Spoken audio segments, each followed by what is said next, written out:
अगर आपके पास square wave दी हो, क्या दी हो, स्क्वायर वेव दी हो, for a square wave, for a square wave, ठीक है, फॉर अ स्क्वायर वेव, अगर आपको आरएमएस वैल्यू निकालनी है, फॉर एग्जांपल ऐसे वेव दे रखी है, ये देखिएगा, एक, है ना, और फिर ये दो, है ना, फिर ये तीन, डिफरेंट टाइम पीरियड्स के लिए, ये है T1 टाइम पीरियड, ये है T2 टाइम पीरियड, ये है T3 टाइम पीरियड, इसका मैग्नीट्यूड था I1, इसका मैग्नीट्यूड था I2, इसका मैग्नीट्यूड था I3। अगर ये इस तरीके से स्क्वायर वेव दे रखी है, एक मतलब कोई वेव दे रखी है जो कि ऐसे डब्बे डब्बा डब्बा डब्बा चलेगा, तो इसका आई आर एम एस निकालने का तरीका होता है I R M S is equal to under root I1 का स्क्वायर इंटू T1, I2 का स्क्वायर इंटू T2, I3 का square into T3 upon T1 plus T2 plus T3। बहुत सिंपल है। अगर आपको आई आर एम एस निकालना है कोई ऐसी वेव का जो कि अजीबोगरीब वेव है, इसे स्क्वायर टाइप की वेव है, इसका आंसर आता है I1 square into T1, I2 square into T2, I3 square into T3 and so on, जितना आगे चाहो, upon T1 plus T2 plus T3। बच्चे पूछेंगे सर ये सवाल क्यों करा रहे हैं, इसका क्वेश्चन आ चुका है पेपर में, क्वेश्चन देखिएगा फिर इसको डिस्कस करते हैं, ठीक है। क्वेश्चन देख लीजिए। सर वीडियो बना रहे हैं आप क्योंकि सर कुछ दिख नहीं रहा है, ठीक है, कोई बात नहीं बेटा, सारी वीडियो बना रहे हैं, चिंता मत करो, ठीक है। देखिएगा, देखिएगा, क्वेश्चन देखिएगा, क्वेश्चन देखिएगा, find I R M S, ये क्वेश्चन आ चुका है। क्वेश्चन देखिएगा, ऐसा है, यहाँ पे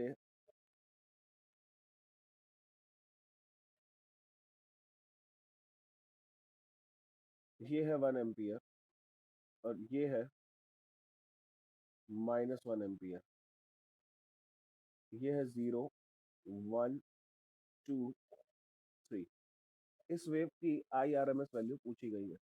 वैसे मेरे हिसाब से बहुत इजी है।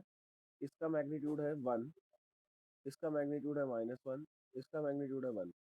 यहाँ से यहाँ तक टाइम पीरियड 1 है, T1 की वैल्यू 1 है, T2 की वैल्यू भी 1 है, T3 की वैल्यू भी 1 है। तो आई आर एम एस कितना आ जाएगा, I R M S is equal to under root I1 का स्क्वायर यानी कि 1 का square into T1 that is 1 into -1 का square into T2 that is 1 into 1 का square into T3 that is 1 upon 1 plus 1 plus 1 that is under root 3, 1 plus 1 plus 1 3 upon 3 that is 1 ampere is the RMS value of this current. रुको मैं question ढूंढ लूँ जरा, अच्छा नहीं बन पाया, एक और क्वेश्चन लिखते हैं इसी के बाद, ठीक है, एक क्वेश्चन और करते हैं इसी के बाद। नहीं सही है, क्वेश्चन कर लिया, एक क्वेश्चन और कर लेते हैं तब भी, ठीक है, एक क्वेश्चन और कर लेते हैं। क्वेश्चन लिख रहा हूँ, आप लोग आंसर बता दीजिएगा, ठीक है। क्वेश्चन लिख रहा हूँ, find I R M S, ठीक है, क्वेश्चन लिख रहा हूँ, आप लोग आंसर बता दीजिए। 1,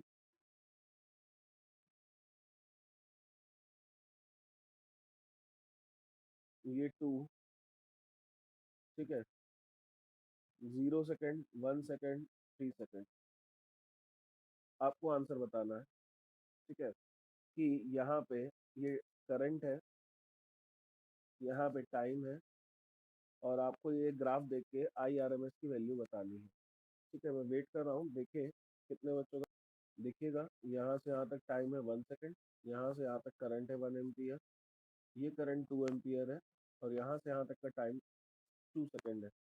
सो हम लोग करंट IRMS निकाल सकते हैं। कितना आ जाएगा IRMS?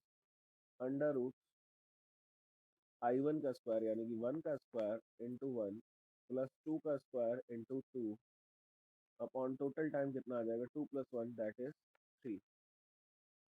सिंपल सा लॉजिक, आंसर आएगा अंडर रूट 4 2 सा 8 + 1 9/3 दैट इज √3 एम्पियर। बच्चा किसी को डाउट हो, नहीं समझ में आया तो पूछे। अब आपको पता है करंट करंट अब आप सबको पता है कि करंट जो है वो वेक्टर क्वांटिटी नहीं है, करंट एक टेंसर क्वांटिटी। करंट करंट जो होता है वो ना ही वेक्टर है ना ही स्केलर है। वो कैसी क्वांटिटी है? ये ना ही स्केलर है ना ही वेक्टर है। ये कैसी क्वांटिटी है? टेंसर क्वांटिटी है।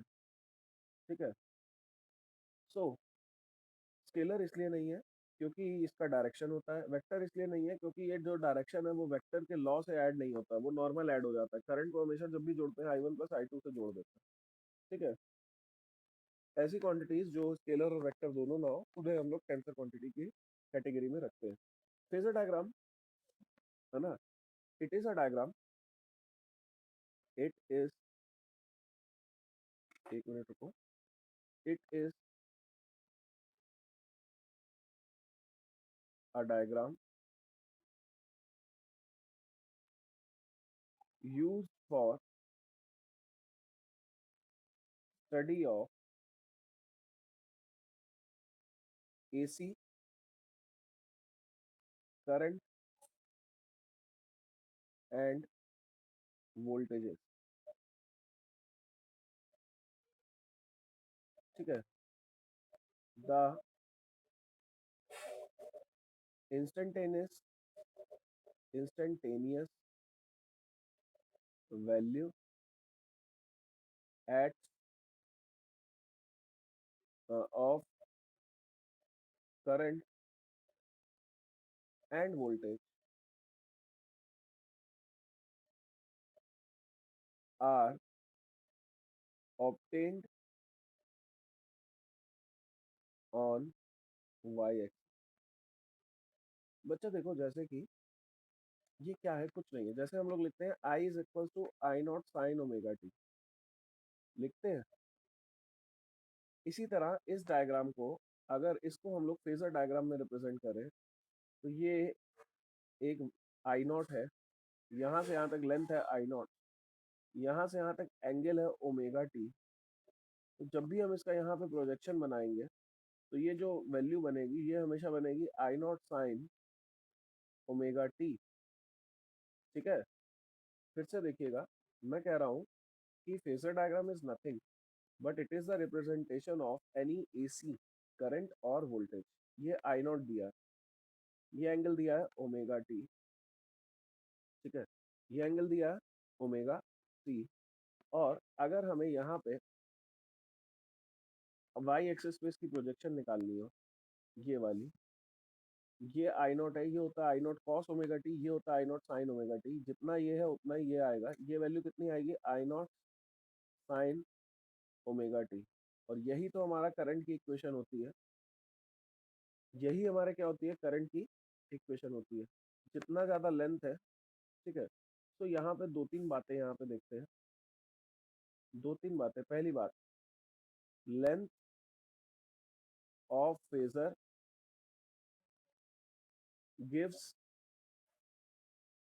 लेंथ ऑफ फेजर, दो तीन बातें देखनी है।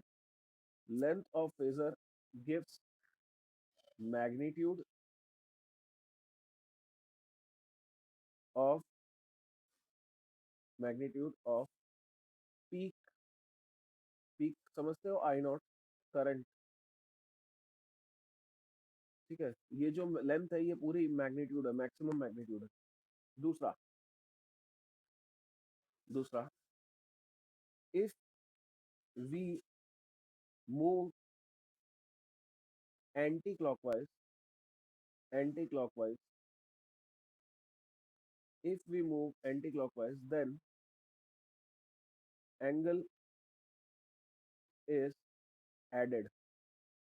फॉर एग्जाम्पल आपसे मैं कहूँ कि बच्चा ये देखिएगा,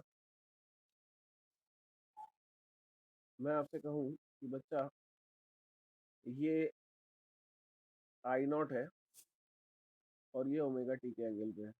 हाँ, अब मैं आपसे कहूँ कि बच्चा एक काम करो, आप ड्रॉ करके दिखाओ, I naught sine omega t plus 90। मैं आपसे कहूँ कि आप ड्रॉ करके दिखाओ I naught sine omega t plus 90। हालांकि 90 को ऐसे लिखा जाएगा I naught sine omega t plus pi by 2। तो आप कहोगे सर प्लस करना है एंगल, तो हम इसको एंटी क्लॉकवाइज घुमाएंगे। प्लस करना है तो इसे हम लोग एंटी क्लॉकवाइज ऐसे घुमाएंगे, ऐसे, और 90 डिग्री पीछे लाके यहाँ पे छोड़ देंगे।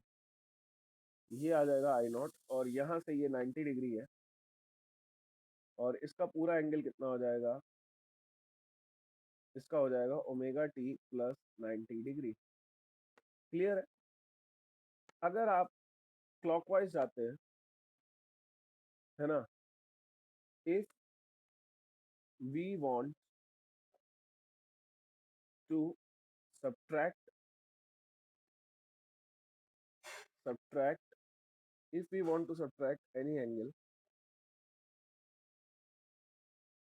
then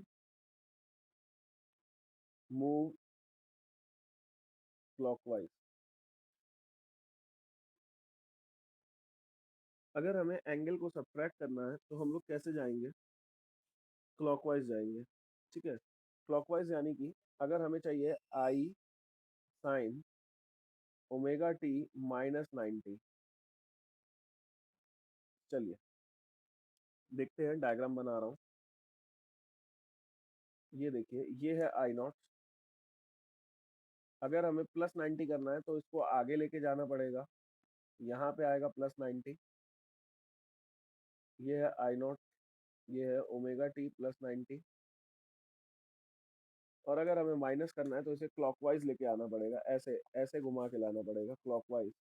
90 डिग्री आगे घुमा दीजिए, ये आ जाएगा I naught sine omega t plus 90 का फेजर डायग्राम। क्या मेरी सारी बातें क्लियर हो रही है? ठीक है, फेजर क्वांटिटी है diagram to show AC current and voltages. ठीक है, एसी करंट और वोल्टेज को शो करने के लिए ये क्या है, हमारे पास एक डायग्राम। सबसे पहली बात, इसकी length, it's length gives magnitude peak value. इसकी जितनी लंबाई होगी वो इसकी पीक वैल्यू। दूसरा, it's projection on y axis, इसका वाई एक्सिस पे projection gives AC current, gives instantaneous AC current value. Instantaneous, ये जो इक्वेशन होती है I is equals to I naught sine omega t, ये वाई एक्सिस पे मिलती है। तीसरी बात, अगर हम लोग एंटी क्लॉकवाइज इसको मूव करते हैं, एंटी क्लॉकवाइज, तो प्लस करेंगे थीटा, और अगर इसे हम लोग क्लॉकवाइज मूव करते हैं तो क्या करेंगे, थीटा माइनस करेंगे। फॉर एग्जांपल आपके पास यही सवाल है, ठीक है, आपके पास यही सवाल ले लेते हैं कि ये दिया है आई नॉट, ठीक है, यहाँ से हमने इसको मूव कर दिया यहाँ पे 60 डिग्री के एंगल पे, ये ओमेगा टी था। तो इसकी इक्वेशन क्या आएगी, आप कहोगे सर आपने एंटी क्लॉकवाइज मूव किया, घड़ी के अपोजिट डायरेक्शन में मूव किया है, तो आप इसकी इक्वेशन लिखोगे I naught sine omega t plus 60। सही है। अगर एंटी क्लॉकवाइज मूवमेंट होती है तो हम प्लस का साइन लगाते हैं, और क्लॉकवाइज मूवमेंट होती है तो हम माइनस का साइन यहाँ पे यूज कर लेते हैं। सिंपल सा लॉजिक, बात सारी क्लियर हो गई होगी। चलिए अब आगे बढ़ते हैं, क्लास को आगे बढ़ाते हैं और थोड़ा सा समझते हैं। बेसिकली हमारे पास तीन कंपोनेंट्स होते हैं। कभी भी एसी सर्किट में या कोई भी सर्किट में हमारे पास तीन मेजर कंपोनेंट्स होते हैं। ठीक है, तीन कंपोनेंट्स होते हैं, तीन इलेक्ट्रिकल कंपोनेंट्स होते हैं, थ्री इलेक्ट्रिकल कंपोनेंट्स होते हैं।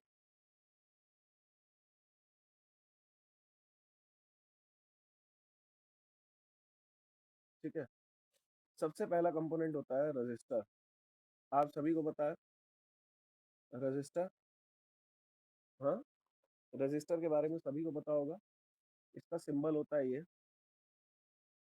और यहाँ पे हमने ओम्स लॉ पढ़ रखा है, V is equal to I R. V is equal to I R हम लोगों ने पढ़ रखा है। चलिए दूसरा पढ़ते हैं, कैपेसिटर। कैपेसिटर देखा होगा आप सभी ने, इस तरीके से सिंबल होता है। ठीक है, और हम लोग यहाँ पे पढ़ देते हैं, क्या पढ़ लेते हैं, Q is equal to C V. ये पढ़ा है कभी? चलिए, वेरी गुड। अब आगे बढ़ते हैं, तीसरा। तीसरा हमारे पास जो कंपोनेंट है वो है इंडक्टर। क्या है? इसको अभी नहीं पढ़ाया गया है, पढ़ाया जाएगा थोड़े टाइम में। इंडक्टर ऐसे रिप्रेजेंट करते हैं, इंडक्टर का सिंबल ये होता है। ठीक है, इसे एल से डिनोट करते हैं, इसे सी से डिनोट करते हैं, इसे आर से डिनोट करते हैं। और इंडक्टर के लिए जो वोल्टेज होती है वो होती है E is equal to L D I by D T. ठीक है, ये आपको ध्यान रखना है कि इंडक्टर के लिए जो वोल्टेज होती है, ईएमएफ होती है, यहाँ से यहाँ तक की जो वोल्टेज है, ईएमएफ है ई, वो कितनी होगी, जो ईएमएफ ई है उसकी वैल्यू कितनी होगी, L D I by D T. Inductor क्या है सब कुछ अभी बाद में पढ़ेंगे, पर अभी आप ये समझिए कि हमें तीन कंपोनेंट्स के बारे में विशेष चर्चा करनी है। सबसे पहला रजिस्टर, दूसरा कैपेसिटर, तीसरा इंडक्टर। इंडक्टर का सिंबल देख लीजिए, रजिस्टर का सिंबल देख लीजिए, और कैपेसिटर का सिंबल देख लीजिए। ठीक है दिव्यानी, अब आपकी वीडियो क्लियर चल रही है तो बताइएगा। ठीक, तो चलते हैं, स्टार्टिंग करते हैं।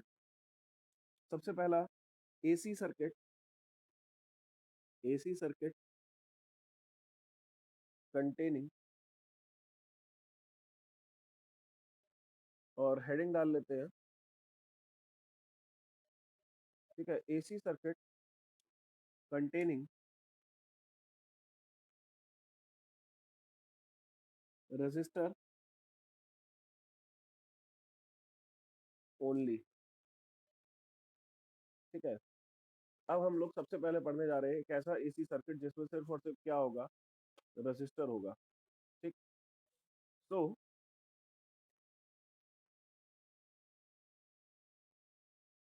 देखते हैं। Late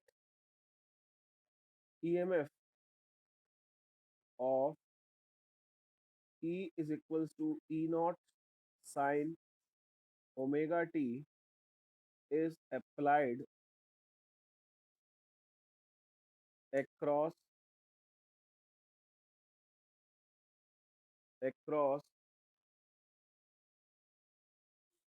resistor.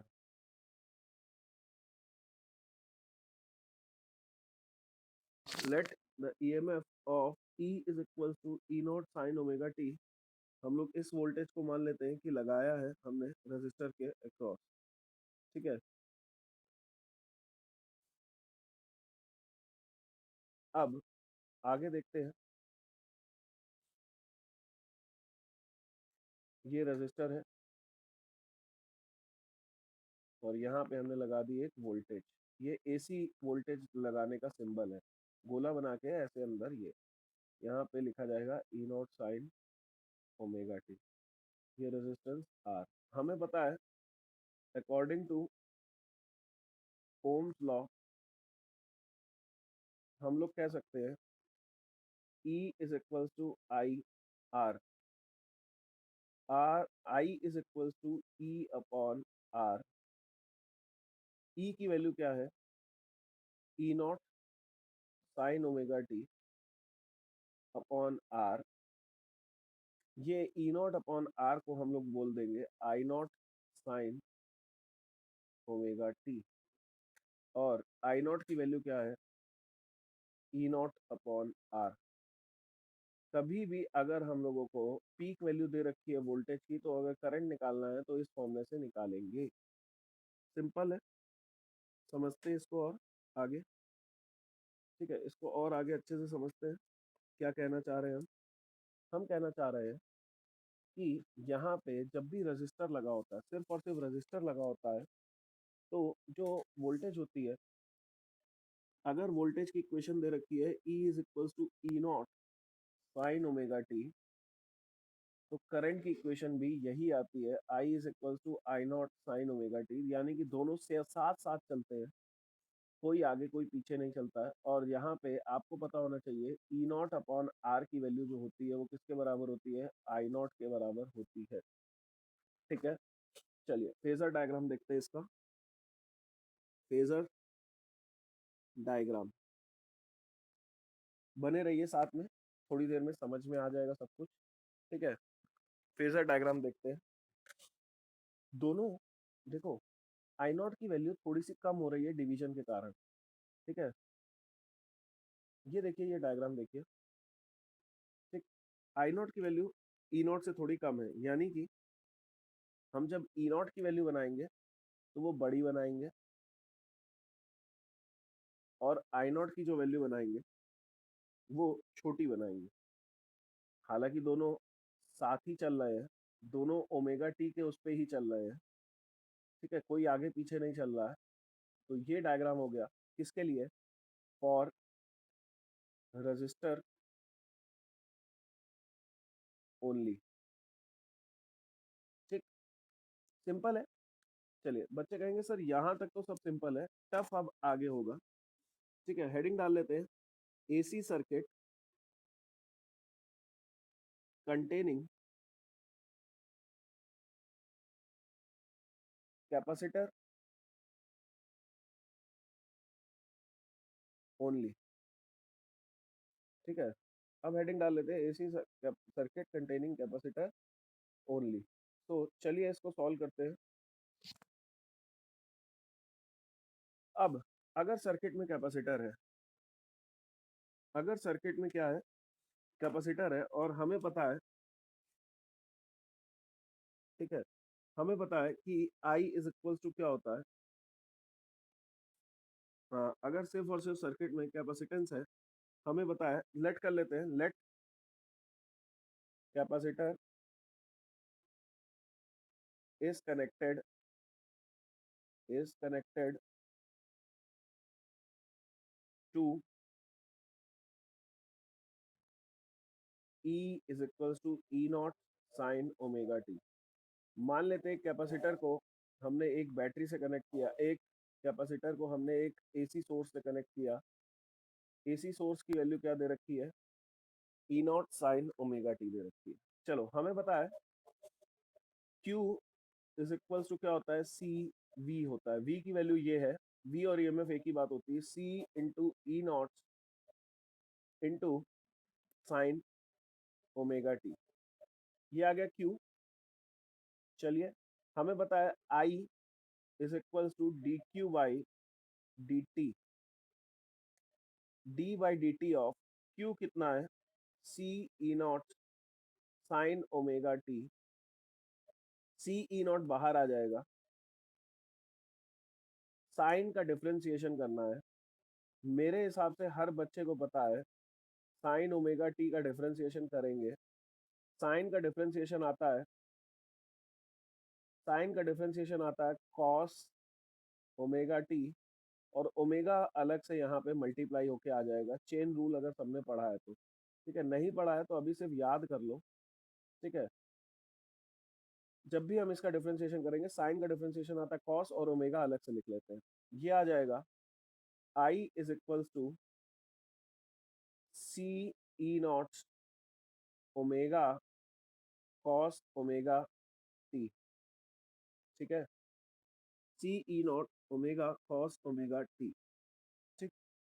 इसे लिख सकते हैं I is equals to E naught upon 1/ओमेगा सी, ठीक है, 1/ओमेगा सी कॉस ओमेगा टी। बच्चा ये कॉस को हम लोग लिख सकते हैं साइन 90 माइनस थीटा। क्या लिख सकते हैं? Sine 90 minus omega t cos omega t होगा। इसे लिख लेते हैं e naught upon x l x c is equals to I. E naught upon x c को हम लोग लिखेंगे नया term I is equals to I naught sine, ठीक है। इसे ऐसे लिख लेते हैं, ठीक है, इसे ऐसे लिख लेते हैं, एक मिनट रुक जाओ, गड़बड़ लिख दिया, ठीक है। इसको प्लस लिखो, साइन 90 प्लस थीटा भी कॉस थीटा होता है, ठीक है। ये sine 90 plus theta is equal to cos theta omega t plus pi by two. बेटा थोड़ा सा याद करना पड़ेगा यहाँ पे जो आई एक्स सी की वैल्यू आई, एक्स सी को बोलेंगे कैपेसिटिव रिएक्टेंस। क्या बोलेंगे? Capacitive reactance. मैं इसको कंप्लीट कर लूँ, मैं फिर से समझा रहा हूँ। इसकी वैल्यू होती है 1/ओमेगा सी, ठीक है। इसकी वैल्यू होती है 1/ओमेगा सी। आई नॉट की वैल्यू क्या आएगी? जरा देखिए, मैं इसको दोबारा से पूरा फिर से समझाऊंगा, बिल्कुल चिंता मत करो। सर ऑडियो सुनाई पड़ रहा है पर वीडियो रुक जाता है, कोई बात नहीं। अभी अभी इसको देख लीजिए, हम वीडियो अभी अपलोड कर देंगे, तब आप दोबारा से देख लीजिएगा, ठीक है। देखिएगा, हमने निकाल लिया है I is equals to I naught sine omega t plus pi by two, ठीक है। हमने यहाँ पे लिखा आई नॉट की वैल्यू जो होगी वो होगी ई नॉट अपॉन एक्स सी के बराबर। एक्स सी क्या है? Capacitive reactance. बेटा जैसे कि रेजिस्टेंस होता है वैसे ही रिएक्टेंस होता है, ठीक है। और हमारे पास एक्स सी की वैल्यू आती है 1/ओमेगा सी। ओमेगा क्या है? 2 पाई एफ इंटू सी। एफ फ्रिक्वेंसी है, ठीक है। चलिए, यहाँ तक सारी बातें क्लियर हो रही होंगी। यानी कि कैपेसिटिव सर्किट में अगर ईएमएफ लगाई जाती है ई नॉट साइन ओमेगा टी, तो करंट आता है I is equal to I naught sine omega t plus 90 degree. यानी कि करंट आगे चलता है और वोल्टेज पीछे पीछे पीछे पीछे आती है। फेजर डायग्राम देखते हैं इनका भाई साहब का। फेजर डायग्राम, ठीक है, फेजर डायग्राम देख लेते हैं। देखिएगा बच्चा, सबसे पहले हम ई नॉट को ड्रॉ कर लेते हैं। ये ई नॉट है और ओमेगा टी है। चलिए बताइएगा, करंट 90 डिग्री आगे चल रहा है, यहाँ जाएंगे एंटी क्लॉकवाइज जाएंगे कि क्लॉकवाइज आएंगे? करंट 90 डिग्री आगे चल रहा है, तो आप कहोगे सर 90 डिग्री आगे चल रहा है तो हम इधर ही घूमेंगे, हमारा हाथ ऐसे ही घूमता है, तो हम इसको यहाँ पे करंट बनाएंगे और ये करंट होगा I naught sine omega t plus pi by two. और ये हमारा फेजर डायग्राम है, ये 90 डिग्री है और ये पूरा हो जाएगा omega t plus pi by to. This is the phasor diagram for capacitance only. Paper में ड्रॉ करने को आएगा। मेरे हिसाब से मैं समझाने में थोड़ा सा सक्षम हुआ हूँ। आप दोबारा से देख लीजिए, जो जो बातें हैं वो दोबारा से समझ लेते हैं, ठीक है। सबसे पहले हमने ई लिया था, थोड़ा सा रिवीजन देख लो। हमने लिया था ई की वैल्यू होती है ई नॉट साइन ओमेगा टी। हमने यहाँ से क्यू निकाल लिया, q is equal to C v. C e की वैल्यू क्या है? ई naught sine omega T.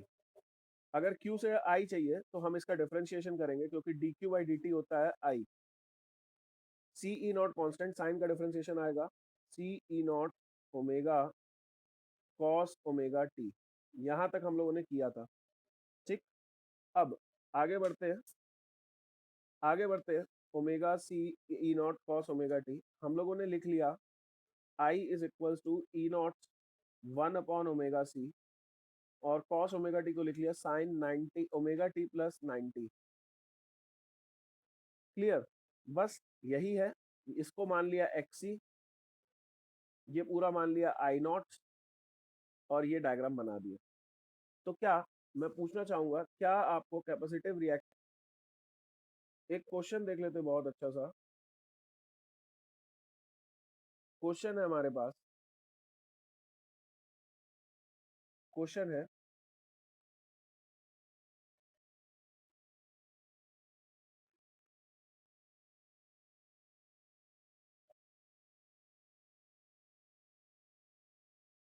A capacitance, a capacitor of, बेटा वीडियो सही चल रही है, तो ऑडियो और वीडियो रुक रुक के चल रही है, रुको एक मिनट, ऐसा होना नहीं चाहिए।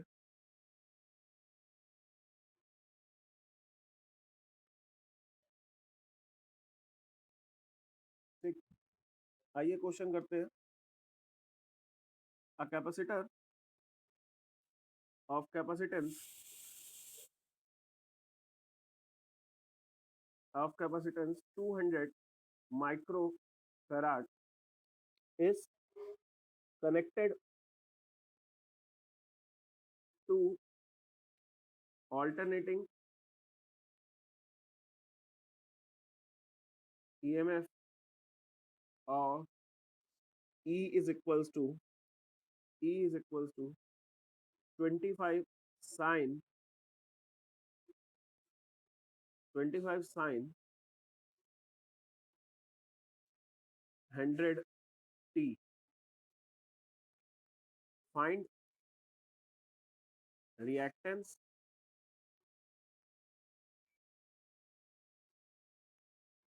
peak current,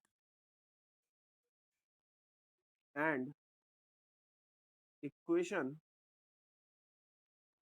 for AC current। बहुत सिंपल है, हमें दिया है E is equals to 25 sine 100 t। हम इसी को, यहाँ पे ये ई नॉट है, कंपेयर करेंगे, E is equals to E naught sine omega t. E naught की वैल्यू है 25, ओमेगा की वैल्यू है 100।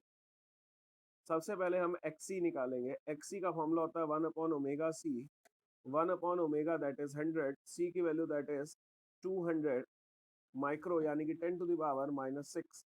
ये आ जाएगा 10⁻⁻6, ऊपर जाएगा तो 10⁻6 आ जाएगा अपॉन 2 इंटू 10⁻4। ये आ जाएगा 100 into 10⁻4 upon 2 into 10⁻4, that is cancel out, 2 1s are 2 50s are. X C की वैल्यू आ गई 50 ओम। एक्सी रेजिस्टेंस की तरह ही होता है। चलिए, अगर हमें आई नॉट पूछा जाएगा तो आई नॉट की वैल्यू होती है ई naught upon X C. E naught कितना है 25, एक्सी कितना है 50, दैट इज 0.5। चलिए, करंट की इक्वेशन आप सभी को पता है, I is equal to I naught sine omega t plus π/2। Omega t, I naught की वैल्यू आ गई 0.5 साइन ओमेगा टी, ओमेगा 100 था, टी प्लस π/2, ये आ जाएगी हमारे पास एसी करंट की इक्वेशन। चलिए जल्दी से बताइएगा कितने लोगों को ये क्वेश्चन एकदम एग्जैक्ट समझ